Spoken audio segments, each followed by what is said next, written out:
박근혜 전 대통령이 21시간이 넘는 마라톤 조사를 마치고 오늘 아침 귀가했습니다. 조사 내용만 수백 쪽에 달하는 것으로 알려졌는데요. 검찰은 구속영장 청구 여부를 두고 숙고에 들어갔습니다. 서울중앙지검 취재기자 연결합니다. 박현우 기자. 네, 박근혜 전 대통령은 총 21시간 30분의 밤샘 조사를 끝내고 오전 7시쯤 삼성동 자택으로 돌아갔습니다. 검찰 조사에서 박 전 대통령은 최순실 씨의 비위 행위를 알지 못했다고 주장하며 다른 범죄 혐의와의 연관성을 부인하는 등 기존 입장을 되풀이한 것으로 전해졌습니다. 다만 검찰 관계자는 준비한 질문을 다 했다며 조사가 원만하게 진행됐다고 밝혔는데요. 작성된 진술조사 분량만 수백 쪽에 달한 것으로 알려졌습니다. 검찰은 박 전 대통령에게 적용된 뇌물죄 액수를 늘릴지 여부와 최순실 씨에게 추가 혐의를 적용하는 방안 등도 함께 검토하는 것으로 알려졌습니다. 조사에 거의 만 하루가 걸렸습니다. 이게 생각보다 길어진 건데 이유가 있습니까? 네, 어제 오전 시작된 조사는 오늘 아침까지 21시간 넘게 이어지며 역대 전직 대통령 조사 중에서 최장 시간을 기록했습니다.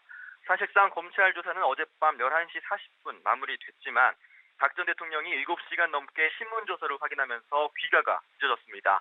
검찰 관계자는 박 전 대통령이 문답 사항을 하나하나 꼼꼼하게 받고 진술 취지와 다른 부분은 표현을 고치는 등 수정을 거듭하다 보니 시간이 오래 걸렸다고 설명했습니다.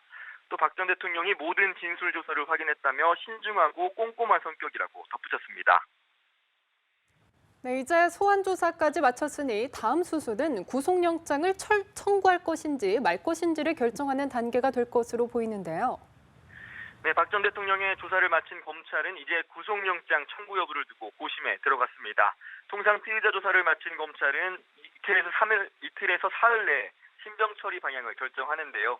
검찰은 이와 관련해 아직은 말씀드릴 단계가 아니라며 조사 내용을 면밀히 검토한 뒤에 법과 원칙에 따라 판단하겠다고 밝혔습니다. 검찰 내부에서는 구속 수사와 불구속 수사 주장이 엇갈리고 있는 것으로 전해졌습니다. 박 전 대통령이 13개의 혐의를 받고 있는 피의자인데 안종범 전 수석과 이재용 삼성전자 부회장 등 사건에 연루된 주요 피의자 대부분이 구속됐다는 점을 고려하면 영장 청구 가능성이 점쳐지는데요.